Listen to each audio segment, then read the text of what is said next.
Hey Apple II fanatics, this is Castle Dain and I'm back. This is version 0.4. I know it's been a while.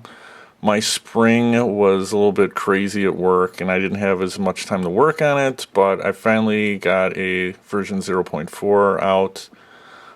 Just to kind of bring people up to speed if you're not sure what this project's all about. This is my first assembly program. I got the book on creating assembly programs, and I've just been kind of experimenting, and I decided to work it around a game that I made back in the 80s that was in BASIC, but I didn't really get that far in BASIC because I realized it was slow. So then when I finally got a chance to take a look at assembly, I'm like, hey, let's try this again. And so it's kind of like a RPG light type of thing that you control with a joystick. And this version 0.4, I've got 4 levels done of the castle, so you can get up to level 4 and you can explore different rooms and things like that. So on each floor there's a door, like a locked door, and so in the level you have to find the key in order to unlock that door. And so in this version, I've added 4 new monsters. I've added a deadly scorpion, a lizard man, a lycanthrope, and a biting worm.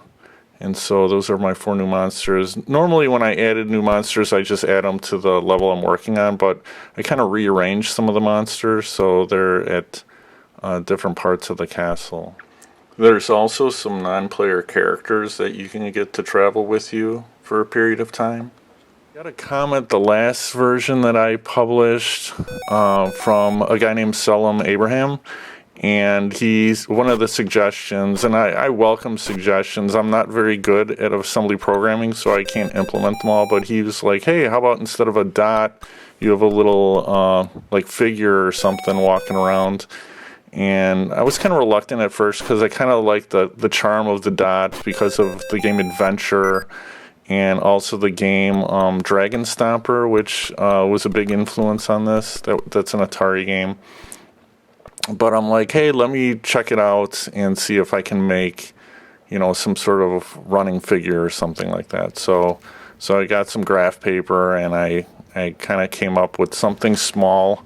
I think it's just 8 pixels tall and 6 pixels wide, and came up with some way to animate it. And so I came up with this, and it's pretty cool. I mean, with both the dot and this running man, it's an apple-shaped table basically, but all the other graphics in the game are written directly to the page 1 of the high-res page. So. But I tried it out and I got it to work just on a standalone program. But when I tried to incorporate it into my Castle Dain game, it didn't work out so well. It wasn't working at all. So I'm going to keep the dot for now, and I'm going to revisit it at a later time and mainly just focus on the game and maybe add that later on once I get a lot of the bulk of it completed. So I think that's about it. And in the description, you'll see there's a link where you can actually download this and play this either on an emulator or on an actual Apple II computer.